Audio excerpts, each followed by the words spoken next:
थी एक एहसास, एक खूबसूरती, एक आस्था और मन में विश्वास।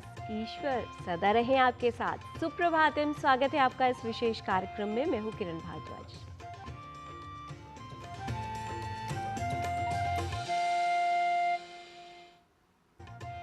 आज है श्रावण मास का प्रथम सोमवार, अर्थात भगवान शिव की आराधना के लिए विशेष दिन।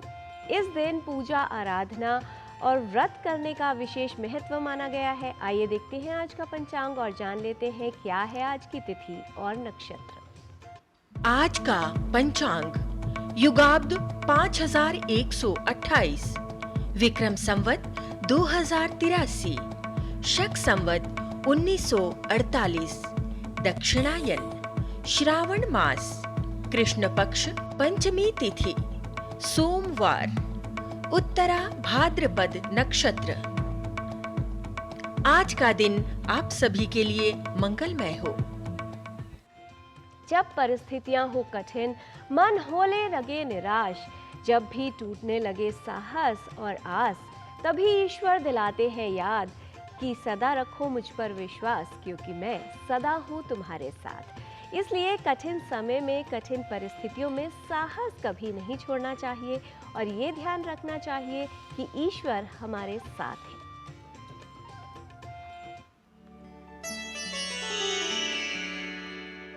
त्याज्यं न धैर्यं विधुरेऽपि दैवे, धैर्यात् कदाचित् स्थितिमाप्नुयात् सः, याते समुद्रेऽपि च पोतभङ्गे, सांयात्रिको वाञ्छति कर्म एव।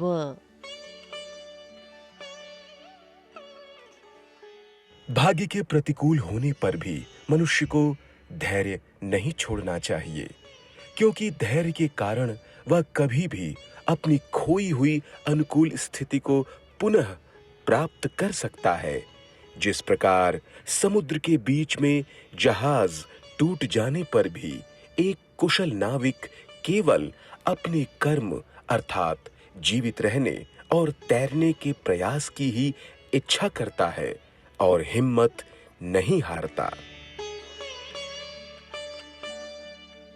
One should not lose patience even when fortune is adverse, for through patience one can always regain a lost favorable situation. Just as a skilled sailor, even when his ship breaks apart in the middle of the ocean, focuses solely on his actions, namely the effort to survive and swim without losing heart.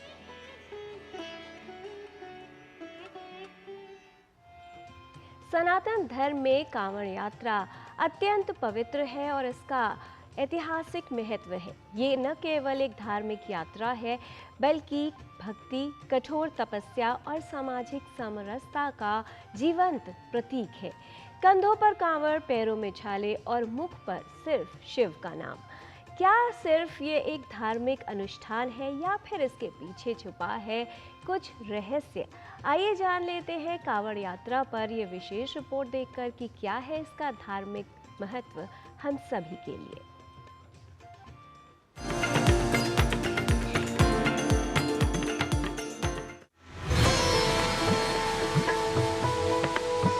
धार्मिक मान्यताओं के अनुसार कांवड़ यात्रा की जड़ें सीधे समुद्र मंथन से जुड़ी हैं। जब सृष्टि को बचाने के लिए महादेव ने हलाहल विष अपने कंठ में समा लिया, तब उनका शरीर तीव्र अग्नि से जलने लगा। देवताओं ने उनके मस्तिष्क और शरीर को शीतलता देने के लिए पवित्र गंगा जल अर्पित किया। माना जाता है कि तभी से सावन में शिव जी को जल चढ़ाने की परंपरा शुरू हुई। त्रेता युग में भगवान परशुराम और कुछ कथाओं के अनुसार लंकापति रावण ने भी पहली बार कांवड़ में जल लाकर शिवलिंग का अभिषेक किया था। भारतीय संस्कृति वसुधैव कुटुंबकम और समानता पर टिकी है और कांवड़ यात्रा इसका सबसे बड़ा जीवंत उदाहरण है।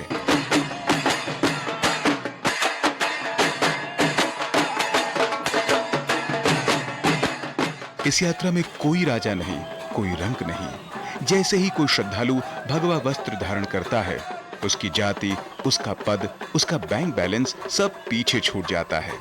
हर कोई सिर्फ बम बम भोले बन जाता है। सुल्तानगंज से देवघर की 111 किलोमीटर की कठिन दूरी हो या हरिद्वार का मार्ग, अजनबी लोग एक दूसरे के मददगार बन जाते हैं। यह यात्रा बिखरते समाज को जोड़ने का एक सांस्कृतिक सेतु है।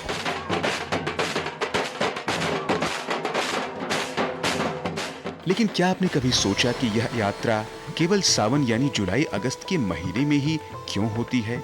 इसके पीछे छिपा है आयुर्वेद और आधुनिक चिकित्सा विज्ञान का गहरा रहस्य। सावन का महीना भारत में भारी वर्षा और मॉनसून का समय होता है। इस मौसम में सूर्य की रोशनी कम हो जाती है, जिससे हमारी पाचन अग्नि मंद हो जाती है। हवा में नमी के कारण संक्रामक बैक्टीरिया और जल जनित बीमारियां सबसे ज्यादा फैलती हैं। ऋषियों ने इस मौसम में सात्विक भोजन और व्रत का नियम बनाया ताकि शरीर डिटॉक्स हो सके।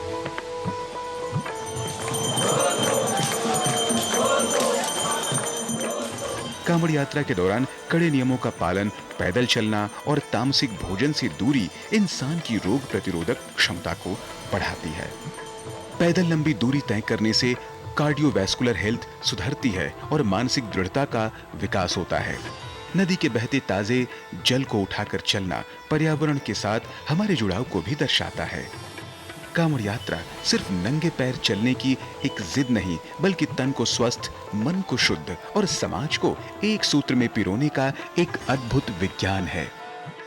यह प्राचीन ज्ञान और आधुनिक जीवन शैली के बीच संतुलन बनाने का माध्यम है।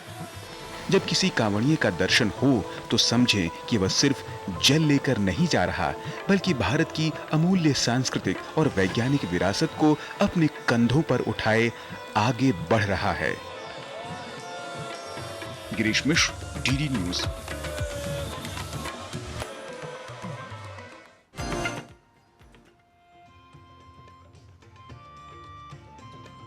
भक्ति की डोरी दिखाई तो नहीं देती, पर मजबूत इतनी होती है कि परमात्मा को भी बांध सकती है। यहाँ पर लेते हैं एक अल्प विराम। आप देखते रहिए डीडी न्यूज।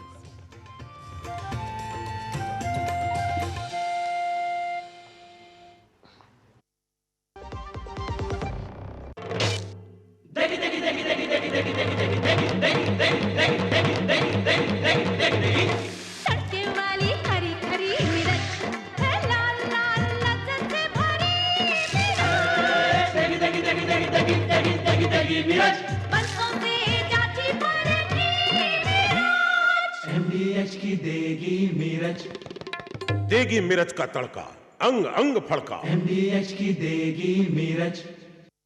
पता है, लोग अक्सर मुझसे पूछते हैं कॉल सेंटर का स्टेडी जॉब क्यों छोड़ा। I wanted more out of life. बस मैंने अपना स्टार्टअप शुरू किया। जानना चाहोगे कैसे?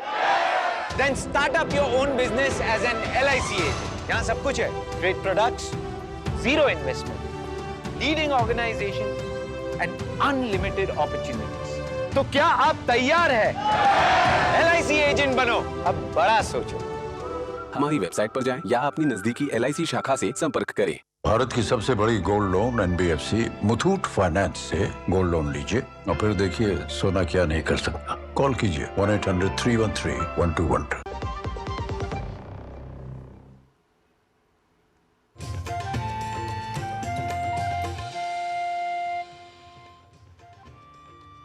स्वस्थ रहने की प्राकृतिक यात्रा में हम आपके लिए लेकर आए हैं स्पेशल हेल्थ सीरीज, जिसमें स्वास्थ्य को समग्र दृष्टिकोण में दिखाया जाता है।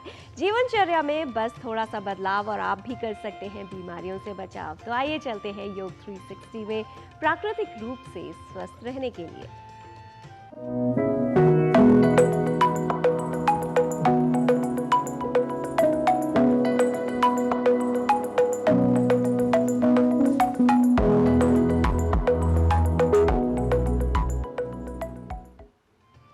योग 360 में आपका स्वागत है। बच्चों से लेकर बड़ों तक सभी बनेंगे हेल्दी विद योग 360। बच्चे का ग्रोथ चार्ट सिर्फ अस्पताल की फाइल का भाग नहीं है, बल्कि बच्चे के भविष्य का रिपोर्ट कार्ड है। बच्चे की ग्रोथ सिर्फ एक नंबर नहीं, उसके पोषण, हार्मोन, नींद और सेहत की पूरी कहानी है। तो सवाल यह है कि क्या आपका बच्चा अपनी सही कहानी लिख रहा है?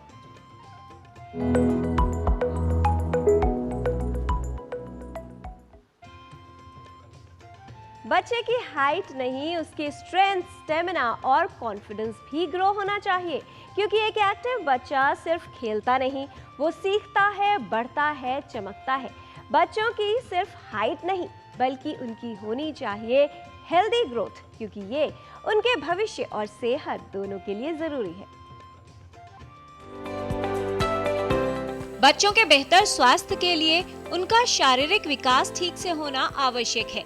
बच्चों का शारीरिक विकास जीवन का एक महत्वपूर्ण भाग है, जिसमें उनकी लंबाई, वजन, मांसपेशियों की ताकत, चलना फिरना और शरीर की गतिविधियों का विकास सम्मिलित होता है।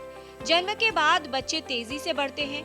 शुरुआत में वो केवल हाथ पैर हिलाना सीखते हैं, फिर उठना और पलटना, बैठना और फिर चलना शुरू करते हैं। हर बच्चे का विकास अलग गति से होता है, इसलिए तुलना करने के बजाय उनके विकास को समझना और प्रोत्साहित करना आवश्यक है। बच्चों का विकास ठीक हो, इसके लिए उपयोगी हैं कुछ सरल प्राकृतिक उपाय। आसन, नींद और सही पोषण को हो अगर साथ, तभी तो बनेगी सेहत की पूरी बात। नियमित योग अभ्यास से होगी बच्चे की सही ग्रोथ, तभी तो सेहत रहेगी बच्चे के साथ। खेल खेल में योग, यानी किस तरह से सहजता से आप योग के संस्कार का बीजारोपण उनके भीतर कर सकते हैं। क्या करेंगे? सबसे पहले लेंगे ऊष्ट्रासन का अभ्यास। ऊष्ट्रासन के अभ्यास के लिए हम इस तरह से वज्रासन में आ जाते हैं। वज्रासन में आ जाएंगे, अपने हिप्स को उठाना और फिर ऐसे पीछे की ओर झुक जाना, गर्दन को ढीला छोड़ देना, रक्त के प्रवाह को खोपड़ी की ओर जाने दें, यथा सामर्थ्य यहाँ रुकना, नॉर्मल ब्रीदिंग के साथ, और फिर धीरे धीरे से वापस वज्रासन में आकर के शरीर को बिल्कुल ढीला छोड़ देना। उसी का एक काउंटर पोज लेंगे जो कि है अर्ध शीर्षासन। अब एकदम से तो बच्चों को भी, बड़ों को तो हमें एकदम से कराना ही नहीं, बच्चों को भी एकदम से शीर्षासन नहीं कराएंगे। तो इस स्थिति में आना और आप इस तरह से हाथों को जमीन पर टिकाएंगे, ऐसे फिंगर्स को इंटरलॉक करके, और फिर कोहनियों को भी जमीन पर टिकाएंगे। इस स्थिति में आ जाएंगे, माथे को जमीन पर टिकाएंगे, खोपड़ी का जो सबसे ऊपर का हिस्सा है वो हमारी हथेलियों को टच करेगा। इस स्थिति में आके हिप्स को उठा दिया, मैं आ गए, ठीक। धीरे से आप अपने घुटनों को उठा देंगे और जितना पास हो सकता है उतना पास अपने पैरों को लेकर के आना, कमर सीधी होती चली जाए, यथा सामर्थ्य यहाँ रुकेंगे, फिर पैरों को वापस पीछे ले जाना, दोनों घुटनों को जमीन पर टिका देना, एकदम से ऊपर नहीं उठना, मुट्ठी मुट्ठी, और दोनों मुट्ठी के ऊपर हमारा माथा। थोड़ी देर स्थिति में जरूर बच्चों को रुकाएं और फिर धीरे से अपने आसन में बैठ जाना, वज्रासन में। हर निवाला पोषण से भरपूर हो, हर बच्चा सेहत से भरपूर हो। जब सेहत रहे अच्छी तो हर बीमारी बच्चे से दूर हो। बच्चों का विकास भोजन की प्राण शक्ति पर निर्भर करता है। हमें ऐसा लगता है कि हम बहुत ज़्यादा खिला दें और बच्चे का विकास हो जाएगा, ऐसा नहीं होता है। भोजन का सप्राण होना बहुत ज़रूरी है।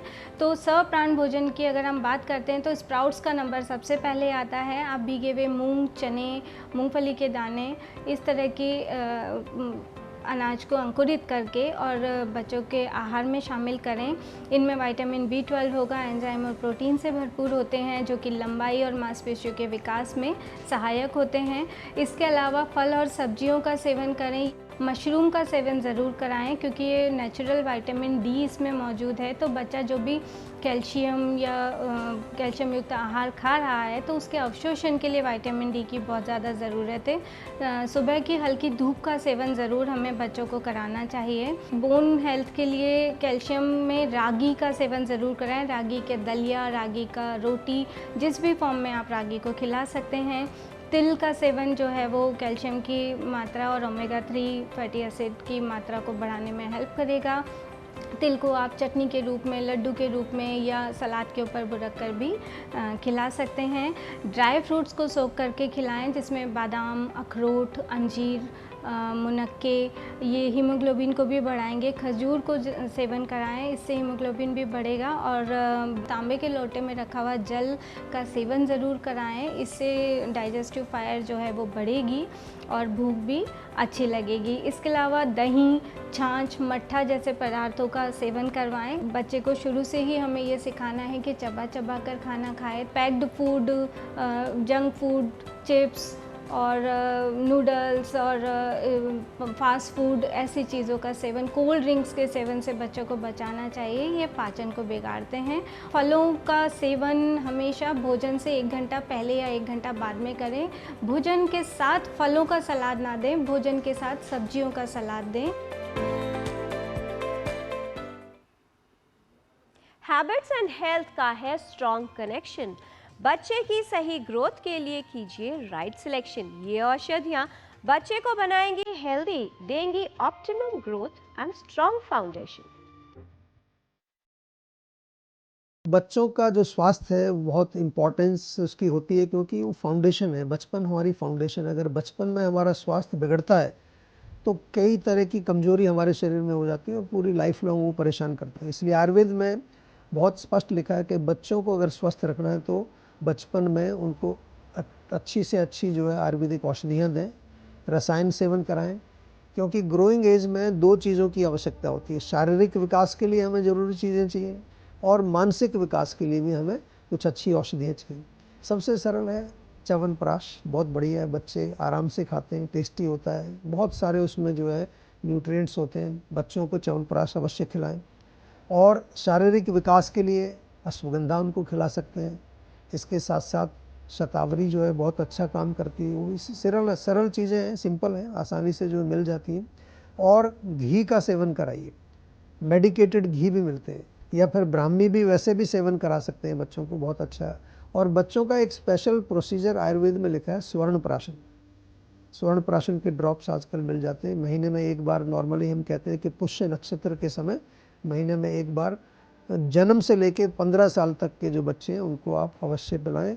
बहुत अच्छा एक फार्मूला है जो कि हमारे शरीर के विकास के लिए बहुत अच्छा है, इम्यूनिटी के लिए बहुत अच्छा है और रोग प्रतिरोधक शक्ति को बढ़ाने के लिए भी बहुत अच्छा है। बच्चों की हेल्थ के लिए मैं यही सजेस्ट करूंगा आप सभी को कि जब भी बच्चों को कोई बीमारी हो तो सबसे पहले आयुर्वेदिक औषधि उनको आपको दिलवानी चाहिए, क्योंकि वो नेचुरल है, उनके साइड इफ़ेक्ट्स नहीं होते हैं।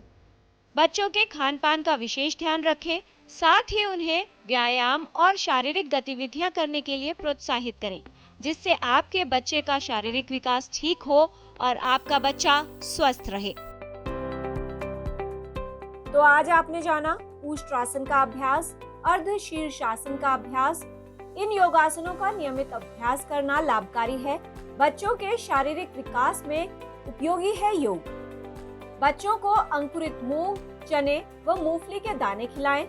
रागी, तिल, बादाम, अखरोट, अंजीर, मुनक्का और खजूर खिलाना उपयोगी है। बच्चों को खाना चबा चबा कर खाने की आदत सिखाएं। Packed food, junk food, fast food और कोल्ड ड्रिंक न दें। बच्चों के शारीरिक विकास के लिए च्यवनप्राश उपयोगी है। अश्वगंधा व शतावरी का सेवन लाभप्रद है। औषधीय घी व ब्राह्मी का सेवन लाभकारी है। जन्म से लेकर 15 साल तक के बच्चों को स्वर्ण प्राशन देना उपयोगी है। ग्रोथ का सीक्रेट कोई हैक नहीं, हेल्दी लाइफस्टाइल से बेहतर कोई ट्रैक नहीं। न्यूट्रिशन एंड केयर ही जब होगी सुपर हिट, तभी बच्चा रहेगा हेल्दी एंड फिट।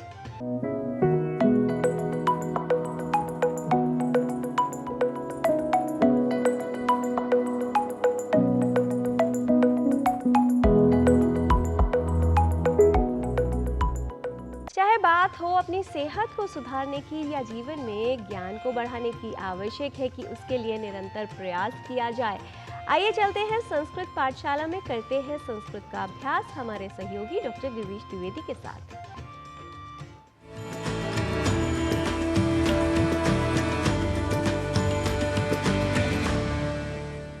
नमो नमः मित्राणि। भाषा प्रभागस्य एतस्यां संस्कृतकक्षायां भवतां सर्वेषामपि स्वागतम्। मम नाम गवीशः। संस्कृत कक्षा में दैनंदिन जीवन में प्रयोग में आने वाले सामान्य वाक्यों को हम संस्कृत में बोलना सीखेंगे। यदि हमें कहना हो प्राचार्य का नोटिस देखा क्या, तो संस्कृत में पूछेंगे प्राचार्यस्य आदेशम दृष्टवान किम। प्राचार्यस्य आदेशम दृष्टवान किम। यदि कहना हो हाँ वह तो सामान्य बात है, तो संस्कृत में बोलेंगे आम सह तु सामान्यः विषयः अस्ति। आम सह तु सामान्यः विषयः अस्ति। क्या वेतन बढ़ गया, यदि यह पूछना हो तो संस्कृत में कहेंगे अपि वेतनम वृद्धम। अपि वेतनम वृद्धम। यदि वाक्य हो मेरा वेतन 15% बढ़ाया है, तो संस्कृत में कहेंगे मम वेतनम प्रतिशतम 15% वर्धितम। मम वेतनम प्रतिशतम 15% वर्धितम। मुझे तो कोई सूचना ही नहीं मिली, यदि यह वाक्य हो तो कहेंगे अहम तु काम अपि सूचनाम न प्राप्तवान। अहम तु काम अपि सूचनाम न प्राप्तवान। वेतन बढ़ा दिया गया है, यदि यह वाक्य हो तो कहेंगे वेतनम वर्धितम अस्ति। वेतनम वर्धितम अस्ति। कब से लागू होगा, यदि यह वाक्य हो तो संस्कृत में कहेंगे कदा आरभ्य अन्वयः भवेत्। कदा आरभ्य अन्वयः भवेत्। यदि वाक्य हो सुना है कल खूब हल्ला मचा, तो संस्कृत में कहेंगे ह्यः महान कोलाहलः जातः इति श्रुतवान। ह्यः महान कोलाहलः जातः इति श्रुतवान।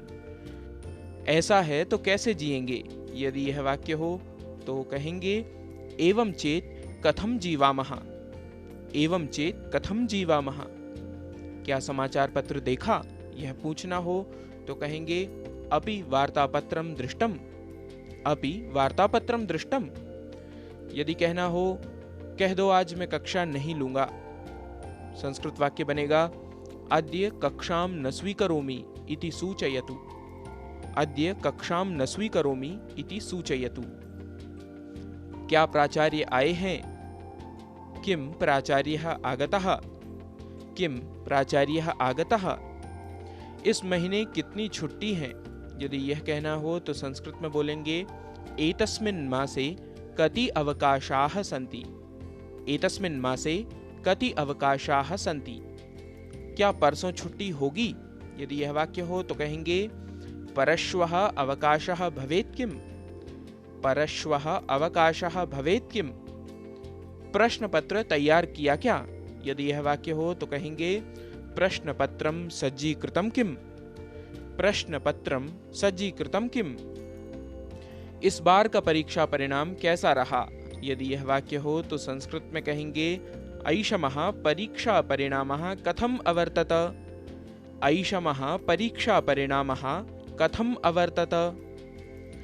अरे इतने नंबर कैसे मिले, यदि यह वाक्य हो तो कहेंगे भोः एतावन्तः अंकाः कथम प्राप्ताः।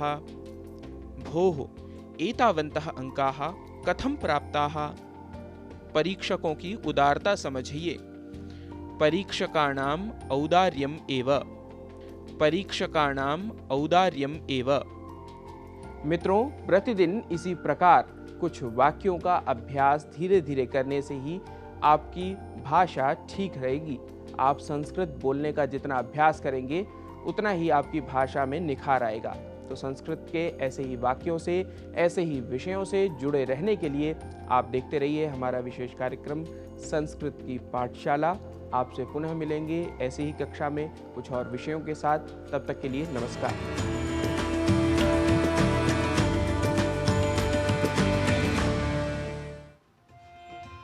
श्रावण मास अर्थात भगवान शिव की आराधना का समय और आज है श्रावण मास का प्रथम सोमवार, जिसे भगवान शिव की पूजा आराधना के लिए विशेष माना जाता है। यहाँ पर रुद्राभिषेक के लिए, जल अभिषेक के लिए शिव मंदिरों में भक्तों की लंबी कतारें हैं। भक्ति से ओतप्रोत शिव भक्त शिव मंदिरों में उनके दर्शन करने, आस्था को प्रकट करने के लिए पहुँचे हुए हैं। कहा जाता है कि भगवान शिव अत्यंत भोले हैं और उनको प्राप्त करने का मार्ग अत्यंत सरल है। ओम त्र्यंबकम यजामहे सुगंधिम पुष्टिवर्धनम उर्वारुकमिव बंधनात् मृत्युर्मुक्षीयमामृतात्। भगवान शिव के समर्पित ये महामृत्युंजय मंत्र न सिर्फ कष्टों को दूर करता है बल्कि भक्तों के जीवन को भी सुरक्षित रखता है। भगवान शिव की प्राप्ति के लिए अत्यंत सरल मंत्र है ओम नमः शिवाय। इस मंत्र का जाप करने से भगवान को प्रसन्न किया जा सकता है और भगवान शिव की प्राप्ति की जा सकती है। कहा जाता है कि भगवान शिव को प्राप्त करना अत्यंत सरल है क्योंकि भगवान सिर्फ भक्तों की भक्ति में ही प्रसन्न रहते हैं। भगवान शिव के मंदिरों में भक्तों की कतारें हैं। आस्था का समागम, भगवान शिव की प्राप्ति का मार्ग।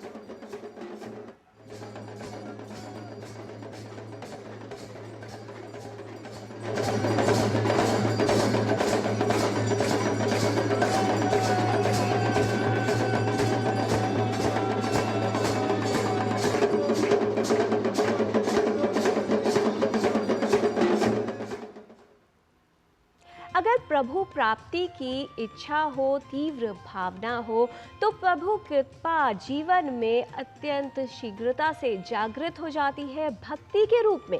भगवान तक पहुंचने का मार्ग सिर्फ आस्था है, भक्ति है।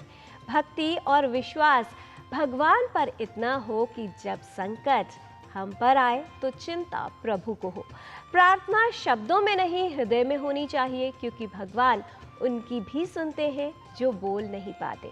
इसलिए ईश्वर पर विश्वास रखिए, भक्ति में रहिए और अपने जीवन में प्रगति करते रहिए। आज के कार्यक्रम में इतना ही। आपको श्रावण मास के सोमवार की शुभकामनाएं। हमारी पूरी टीम को दीजिए अनुमति। नमस्कार।